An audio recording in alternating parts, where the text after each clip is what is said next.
ಎಲ್ಲ ಹೋರಾಟ ಮಾಡಿದ್ದಾದ್ಮೇಲೆ ಸರ್ಕಾರ ಒಂದು ತಿಂಗಳಲ್ಲಿ ನೋಟಿಫಿಕೇಶನ್ಸ್ ಮಾಡ್ತೀನಿ ಅಂತ ಹೇಳಿದ್ರು. ಆದರೆ ಒಂದು ತಿಂಗಳಲ್ಲ, ಆಲ್ಮೋಸ್ಟ್ 1.5 ಮಂತ್ ಆಯಿತು ಅಲ್ವಾ. ಇದು ನೋಡಿ, ಶಿವಮೊಗ್ಗದಲ್ಲಿ ಅದು ಆ್ಯಕ್ಚುಲಿ ನನಗೆ ತುಂಬ ಖುಷಿ ಆಯಿತು. ಇಷ್ಟೊಂದು ಚೆನ್ನಾಗಿರಲ್ಲ, ಇಬ್ರು ಇಷ್ಟು ಜನ ಹುಡುಗರು ಇದ್ದೀರಾ ಇಲ್ಲಿ ಓದ್ತಾ ಇದ್ದೀರಾ ಅಂತ. ಆಲ್ಮೋಸ್ಟ್ ಇದೊಂಥರ ಈ ಲೈಬ್ರರಿ ವೈಬ್ ಹೆಂಗಿದೆ ಅಂತಂದರೆ ಧಾರವಾಡ ಬೆಂಗಳೂರು ಬಂದಂಗೆ ಆಯ್ತು ಇವಾಗ. ಅಷ್ಟೊಂದು ಇಷ್ಟು ಜನ ಸ್ಟೂಡೆಂಟ್ಸು, ನಾನು ಎಕ್ಸ್ಪೆಕ್ಟ್ ಮಾಡಿರಲಿಲ್ಲ ಇಷ್ಟು ದೊಡ್ಡ ಲೈಬ್ರರಿ ಇಷ್ಟು ಜನ ಹುಡುಗರು ಇದ್ದಾರೆ ಅಂತ ಹೇಳಿ. ನಾಳೆ ಹೋರಾಟ ಅಂದರೆ ಸರ್ಕಾರಕ್ಕೆ ಒಂದು ಎಚ್ಚರಿಕೆ ಕೊಡ್ತಾ ಇರೋದು ಏನಂದರೆ, ಸರ್ಕಾರ ನೆಕ್ಸ್ಟ್ ಒಂದು ವಾರದಲ್ಲಿ ಏನು 56,432 ಪೋಸ್ಟ್ ಇದೆ, ನೆಕ್ಸ್ಟ್ ಅದೊಂದು 8 ಮಂತ್ಸ್ ಇವೆಂಟ್ ಆಫ್ ಕ್ಯಾಲೆಂಡರ್ ಇರಬೇಕು. 8 ಮಂತ್ಸ್ ಇವೆಂಟ್ ಆಫ್ ಕ್ಯಾಲೆಂಡರ್ ಇರಬೇಕು. ಇಲ್ಲ ಅಂತಂದರೆ ಇನ್ನೂ ಅದ್ರ ಜೊತೆಲಿ ಇನ್ನೂ 50,000 ಪೋಸ್ಟು ಫೈನಾನ್ಷಿಯಲ್ ಡಿಪಾರ್ಟ್ಮೆಂಟಿಂದ ಅಪ್ರೂವಲ್ ಆಗಬೇಕು. ಯಾಕೆ ಅಂತಂದರೆ 43 ಡಿಪಾರ್ಟ್ಮೆಂಟಿಂದ 2,84,000 ಖಾಲಿ ಹುದ್ದೆ ಅಲ್ಲ, ಅದ್ರ ಜೊತೆಲಿ ನಿಗಮ ಮಂಡಳಿಗಳು ಸೇರಿಕೊಂಡ್ರೆ ಸುಮಾರು 3,84,000 ಖಾಲಿ ಹುದ್ದೆ ಇದೆ. ಈಗ ಸರ್ಕಾರ ಬಂದು ಒಂದೇ ವರ್ಷದಲ್ಲಿ 1 ಲಕ್ಷ ವೇಕೆನ್ಸಿ ಫಿಲ್ ಮಾಡ್ತೀನಿ ಅಂತ ಹೇಳಿದ್ರು, ಹೌದಾ ಇಲ್ವಾ? ಈಗ ಆಲ್ಮೋಸ್ಟ್ 3 ವರ್ಷ ಕಂಪ್ಲೀಟ್ ಆಯಿತು. ನೀವು ಆಲ್ಮೋಸ್ಟ್ ಈ ಲೈಬ್ರರಿ ವರ್ಷ ಕಂಪ್ಲೀಟ್ ಮಾಡ್ಕೊಂಬರ್ತಿದ್ದೀರ ಅಷ್ಟೇ.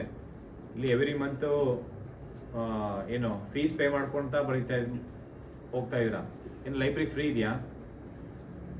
ಲೈಬ್ರರಿ ಫ್ರೀ ಇಲ್ಲ, ಊಟ ಫ್ರೀ ಇಲ್ಲ, ಏನೂ ಫ್ರೀ ಇಲ್ಲ. ಯಾಕೆಂದರೆ ಎವ್ರಿ ಮಂತ್ ಎಕ್ಸ್ಪೆಂಡಿಚರ್ ಜಾಸ್ತಿ ಹೋಗ್ತಾ ಇದೆ. ಮತ್ತು ನೀವು ಏಜು ಲೂಸ್ ಆಗ್ತಾ ಇದೆ. ನೀವು ಏಜ್ ಮ್ಯಾಟರ್ ಇದೆಯಲ್ವಾ? 1 ವರ್ಷ 2 ವರ್ಷ ಓಕೆ, ಎವ್ರಿ ಇಯರ್ ಸುಮ್ಮನೆ ಆಲ್ಮೋಸ್ಟ್ ಒಂದು 5-6 ಇಯರ್ಸಿಂದ ಯಾವುದೋ ರೆಕ್ರೂಟ್ಮೆಂಟ್ ಆಗಲೇ ಇಲ್ಲ. ನೀವು ಇಷ್ಟೆಲ್ಲ ಕೋಚಿಂಗ್ ತೊಗೊಂಡು ಆದಮೇಲೆ ನೀವು ಲೈಬ್ರರಿ ಬಂದು ಕೂತ್ಕೊಂಡು ಓದ್ತಾ ಇರೋದು. ಯಾಕೆಂದರೆ ಡೈರೆಕ್ಟ್ ಯಾರೋ ಆಲ್ಮೋಸ್ಟ್ ಬಂದಿರಲ್ಲ, ಎಲ್ಲರೂ ಕೋಚಿಂಗ್ ಮುಗಿಸ್ಕೊಂಡು ಬಂದು ಈ ಲೈಬ್ರರಿ ಕೂತ್ಕೊಂಡು ಓದ್ತಾ ಇದ್ದೀರಾ ಅಂತಂದರೆ ನೀವು ಎಕ್ಸ್ಟ್ರಾ ಏನಂತಂದರೆ ಕರೆಂಟ್ ಅಫೇರ್ಸ್ ಆ್ಯಡ್ ಆಗ್ತಾ ಹೋಗ್ತಾ ಇರುತ್ತೆ.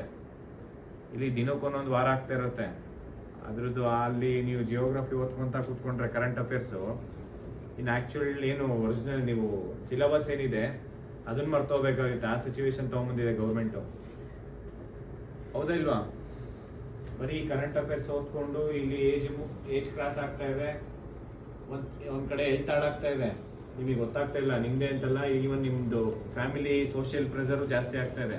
ಆಗ್ತಿದೆಯಲ್ವಾ? ನೀವಿಲ್ಲಿ ಓದೋದ್ರಿಂದ ಅವರಿಗೂ ಸೋಷಿಯಲ್ ಬರ್ಡನ್, ಫೈನಾನ್ಷಿಯಲ್ ಬರ್ಡನ್ ಆಗ್ತಾ ಇದೆ. ಒಂದು ಫ್ಯಾಮಿಲಿ ಗ್ರೋತ್ ಆಗಬೇಕಂತಂದರೆ ನೀವು ಪ್ರತಿಯೊಬ್ಬರ ಮನೆಯಲ್ಲೂ ಎಜುಕೇಷನ್ ಕಂಪ್ಲೀಟ್ ಆದಮೇಲೆ, ಆ ಡಿಗ್ರಿ ಕಂಪ್ಲೀಟ್ ಆದಮೇಲೆ ನೀವು ಕಾಂಪಿಟೇಟಿವ್ ಆಸ್ಪಿರೆಂಟ್ ಆಗಿರ್ಬೋದು, ಇಲ್ಲ ಸರ್ಕಾರಿ ಕೆಲಸಕ್ಕಾಗಲಿ, ಇಲ್ಲ ಪ್ರೈವೇಟ್ ಜಾಬು, ಒಂದು ಜಾಬ್ ತೊಗೊಂಡ್ರೇ ಒಂದು ಫ್ಯಾಮಿಲಿ ಅಂತ ಲೀಡ್ ಮಾಡೋಕ್ಕಾಗೋದು, ಆ ಒಂದು ಫ್ಯಾಮಿಲಿ ಸಸ್ಟೈನ್ ಮಾಡೋಕ್ಕಾಗೋದು. ಇಲ್ಲ ಅವ್ನು ಪಾವರ್ಟಿಯಿಂದ ಆಚೆ ಬರೋಕ್ಕಾಗಲ್ಲ. ಇಲ್ಲಿ ಯಾರು ಶ್ರೀಮಂತರ ಮಕ್ಕಳು ಬಂದು ಲೈಬ್ರರಿಲಿ ಕೂತ್ಕೊಂಡು ಓದಲ್ಲ, ಯಾರೋ ಪಡಲ್ಲ. ಇಲ್ಲಿ ಯಾರಾದರೂ ಬಿಸ್ನೆಸ್ ಮಾಡೋರ ಮಕ್ಕಳು ಯಾರಾದರೂ ಬಂದು ಓದ್ತಾ ಇದ್ರೆ, ಇಲ್ಲ ಕೋಟಿ 100 ಎಕರೆ ಜಮೀನಿರೋರು ಯಾರಾದರೂ ಓದ್ತಾ ಇದ್ದೀರಾ? ಯಾರು ಓದಲ್ಲ. ಒಂದು ಜಾಬ್ ತೊಗೊಂಡು ಅಟ್ಲೀಸ್ಟ್ ಸಮಾಜ ಸೇವೆ ಮಾಡಬೇಕು ಅಂತ ಹೇಳಿ ಒಂದು ಪರ್ಪಸ್ ಇಟ್ಕೊಂಡ್ಬಂದಿದ್ದೀರಾ ಲೈಫಲ್ಲಿ. ಆದರೆ ಸರ್ಕಾರ ಅದನ್ನು ಫುಲ್ಫಿಲ್ ಮಾಡಬೇಕಂದ್ರೆ ನೋಟಿಫಿಕೇಶನ್ಸ್ ಮಾಡಬೇಕಾ ಇಲ್ವಾ?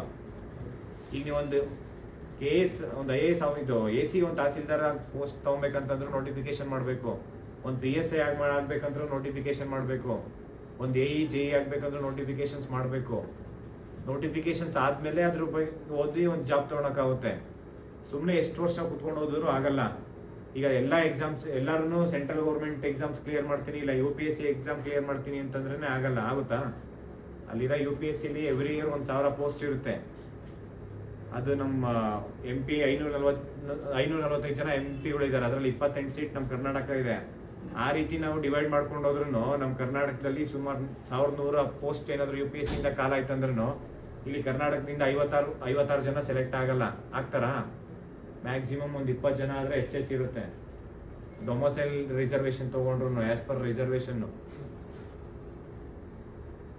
ಅಷ್ಟು ಜನ 56 ಜನ ಸೆಲೆಕ್ಟ್ ಆಗ್ತಾರೆ ಎವ್ರಿ ಇಯರು. ಇಲ್ಲ UPSCಲಿ ಸೆಂಟ್ರಲ್ ಗೌರ್ಮೆಂಟಿಂದ 1 ಲಕ್ಷ ಜಾಬ್ ಕರೆದ್ರು ನಮ್ಮ ಕರ್ನಾಟಕದಿಂದ ಏನೋ 1,000 ಜನ ಸೆಲೆಕ್ಟ್ ಆಗ್ತಾರಾ? ಆಗಲ್ಲ. ಮೇನ್ಲಿ ಏನಂದರೆ ಕರ್ನಾಟಕದಲ್ಲಿರುವಂಥವ್ರು ಕರ್ನಾಟಕದಲ್ಲೇ ವರ್ಕ್ ಮಾಡಬೇಕು, ಮತ್ತು ಸ್ಟೇಟ್ ಗೌರ್ಮೆಂಟ್ ಜಾಬ್ ತೊಗೊಬೇಕಂತಾನೆ ಎಷ್ಟೋ ಜನ ಇವತ್ತು ಸ್ಟ್ರಗಲ್ ಮಾಡ್ತಾ ಇದ್ದೀರಾ. ಆದರೆ ಇಲ್ಲಿ ರೆಕ್ರೂಟ್ಮೆಂಟ್ ಆಗ್ತಾ ಇಲ್ಲ ಅಂತ ಸುಮ್ಮನೆ ಅವ್ರು ಮಾಡ್ದಾಗ ನಾವು ನೋಡೋಣ ಎಕ್ಸಾಮ್ಸ್ ಅಂತಂದರೆ ಆಗಲ್ಲ. ನಾವು ಅವರಿಗೊಂದು ಟೈಮ್ ಲೈನ್ ಕೊಡಬೇಕು. ನೆಕ್ಸ್ಟ್ 1 ವಾರ. ಈಗ ನಾವು ಹೋರಾಟ ಮಾಡ್ತಾ ಇರೋಂಥದ್ದು ಸರ್ಕಾರಕ್ಕೆ ಎಚ್ಚರಿಕೆ. 1 ವಾರದಲ್ಲಿ ಏನಾದರೂ ಡಿಸೈಡ್ ಮಾಡಿಲ್ಲ ಸರ್ಕಾರ ಅಂತಂದರೆ ಪ್ರತಿಯೊಂದು ಜಿಲ್ಲೆಯಿಂದನೂ ಸ್ಟೂಡೆಂಟ್ಸ್ ಯಾರು ಲೈಬ್ರರಿಲಿ ಕೂತ್ಕೊಂಡು ಓದೋದು ಬೇಡ. ಎಲ್ಲರೂ ನಿಮ್ಮ ಬುಕ್ಸ್ ತೊಗೊಂಡು DC ಕಚೇರಿ ಮುಂದೆ ಕೂತ್ಕೊಂಡು ಓದ್ಕೊಳ್ಳಿ. ಯಾಕೆಂದರೆ ಲೈಬ್ರರಿಗೂ ಫೀಸ್ ಕಟ್ಟಬೇಕು. ಇಲ್ಲಿ ಓದಿದ್ರು ತಲೆಗೆ ಹೋದ್ರು ಅದೇ ಅಲ್ವಾ? ಈಗ ನೋಟಿಫಿಕೇಶನ್ಸೇ ಮಾಡಿಲ್ಲ ಅಂತಂದರೆ ವಾಟ್ ಈಸ್ ದ ಯೂಸು? ಇಲ್ಲಿ ಎಷ್ಟು ವರ್ಷ ಅಂತ ಕೂತ್ಕೊಂಡು ಓದ್ತೀರಾ? ನಿಮ್ಮ ತಂದೆ ತಾಯಿಗೆ ಏನಂತ ಆನ್ಸರ್ ಮಾಡ್ತೀರಾ? ಸಮಾಜಕ್ಕೆ ತಾನೇ ಏನು ಆನ್ಸರ್ ಮಾಡ್ತೀರಾ? ನಿಮ್ಗೆ ಏನಾದರೂ ಓದ್ಕೊಂಡು ಕೂತ್ಕೊಂಡ್ರೆ ಯಾರಾದರೂ ನಿಮಗೆ ಏನಾದ್ರು ಡಿಗ್ರಿ ಸರ್ಟಿಫಿಕೇಟ್ ಕೊಡ್ತಾರಾ? 3 ವರ್ಷ 5 ವರ್ಷ 10 ವರ್ಷ ಕೂತ್ಕೊಂಡ್ರೆ ಯಾವ್ದಾದ್ರು ಡಿಗ್ರಿ ಸರ್ಟಿಫಿಕೇಟ್ ಸಿಗುತ್ತಾ? ಇಲ್ಲ ಗೌರ್ಮೆಂಟಿಂದ ಏನಾದರೂ ನಿಮಗೆ ಸ್ಯಾಲ್ರಿ ಕೊಡ್ತಾರಾ ಕೂತ್ಕೊಂಡು ಓದೋದಕ್ಕೆ? ಏನೂ ಸಿಗಲ್ಲ. ದಯವಿಟ್ಟು ಎಲ್ರಿಗೂ ರಿಕ್ವೆಸ್ಟ್ ಮಾಡ್ಕೊತೀನಿ, ಯಾರ್ಯಾರು ಶಿವಮೊಗ್ಗದಲ್ಲಿದ್ದಾರೆ ಪ್ರತಿಯೊಬ್ಬರೂ ನಾಳೆ ಬೆಳಗ್ಗೆ 10 ಗಂಟೆಗೆ ಬರಬೇಕು. ಎಲ್ಲಿ ಅಂದರೆ ಸೆಂಟ್ರಲ್ ಲೈಬ್ರರಿಯಿಂದ ನಾವು ಡಿ ಸಿ ಕಚೇರಿ ತನಕ ಪಾದಯಾತ್ರೆ ಮಾಡ್ತಿದ್ದೀವಿ. ಈ ಒಂದು ಹೋರಾಟಕ್ಕೆ ನಿಮ್ಮ ಪ್ರೆಸೆನ್ಸ್ ತುಂಬ ಇಂಪಾರ್ಟೆಂಟು. ಯಾಕೆಂದರೆ ನಾವು ಸಾಕಷ್ಟು ಹೋರಾಟ ಮಾಡಿದ್ದೀವಿ, ನಿಮಗೆ ಗೊತ್ತಿದೆ. ಲಾಸ್ಟ್ 10 ಡೇಸ್ ನಾನು ಧಾರವಾಡದಲ್ಲಿದ್ದೆ, ಅದ್ರ ಲಾಸ್ಟ್ 10 ಡೇಸ್ ಕಲಬುರಗಿಯಲ್ಲಿದ್ವಿ ಹೋರಾಟ ಮಾಡೋದಕ್ಕೆ.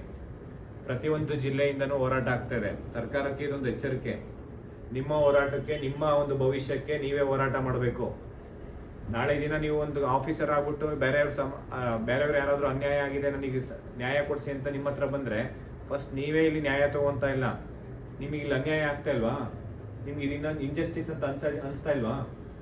ಎಷ್ಟೋ ಜನ ಇವತ್ತು ಎವ್ರಿಡೇ ಏಜ್ ಕ್ರಾಸ್ ಆಗ್ತಾ ಇದೆಯಲ್ವಾ?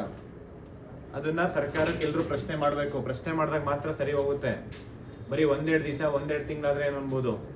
ಅವ್ರು ಹೇಳಿರೋ ಟೈಮ್ ಕ್ರಾಸ್ ಆಗಿದೆ, ಅರ್ಥ ಮಾಡ್ಕೊಳ್ಳಿ. ಇದನ್ನ ಸ್ವಲ್ಪ ಸೀರಿಯಸ್ ಆಗಿ ತಗೊಳ್ಳಿ. ನೀವು ಸೀರಿಯಸ್ ಆಗಿ ತಗೊಂಡಿಲ್ಲ ಅಂದ್ರೆ ಗೌರ್ಮೆಂಟ್ ಸೀರಿಯಸ್ ಆಗಿ ತಗೊಳಲ್ಲ.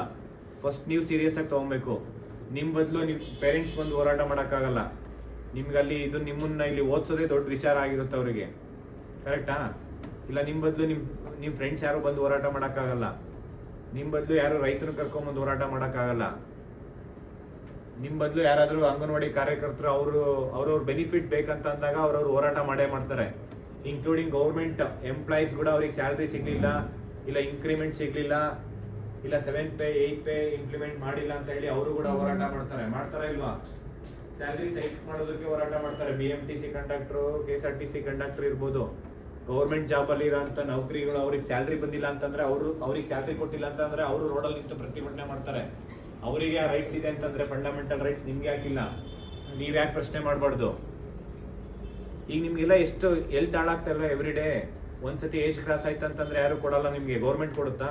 ನಿಮ್ಮ ಪೇರೆಂಟ್ಸ್ ಕೊಡ್ತಾರಾ? ಯಾರು ಕೊಡಲ್ಲ. ದಯವಿಟ್ಟು ಅರ್ಥ ಮಾಡ್ಕೊಳ್ಳಿ. ಒಂದು ಒಗ್ಗಟ್ಟಾಗಿ ಸರ್ಕಾರಕ್ಕೆ ಒಂದು ಎಚ್ಚರಿಕೆ ಕೊಡೋಂಥ ಒಂದು ಹೋರಾಟ. ಇಲ್ಲಿ ಯಾರು ಇಂಡಿವಿಜುವಲ್ ಅಲ್ಲ, ಇಲ್ಲಿ ಎಲ್ಲರೂ ವರ್ಕ್ ಮಾಡಬೇಕು. ಎಲ್ಲರೂ ಪ್ರತಿಯೊಬ್ಬರು ಪಾರ್ಟಿಸಿಪೇಟ್ ಮಾಡಬೇಕು. ಪ್ರತಿಯೊಬ್ಬರು ಪ್ರೆಸೆಂಟ್ಸ್ ತುಂಬ ಇಂಪಾರ್ಟೆಂಟು. ನೀವು ಓದೋದಕ್ಕೆ ಎಷ್ಟು ಇಂಪಾರ್ಟೆನ್ಸ್ ಕೊಡ್ತೀರೋ ಇವು ಪ್ರತಿಭಟನೆ ಪ್ರೊಟೆಸ್ಟು ಅಷ್ಟೇ ಇಂಪಾರ್ಟೆನ್ಸ್ ಕೊಡಬೇಕಾಗುತ್ತೆ.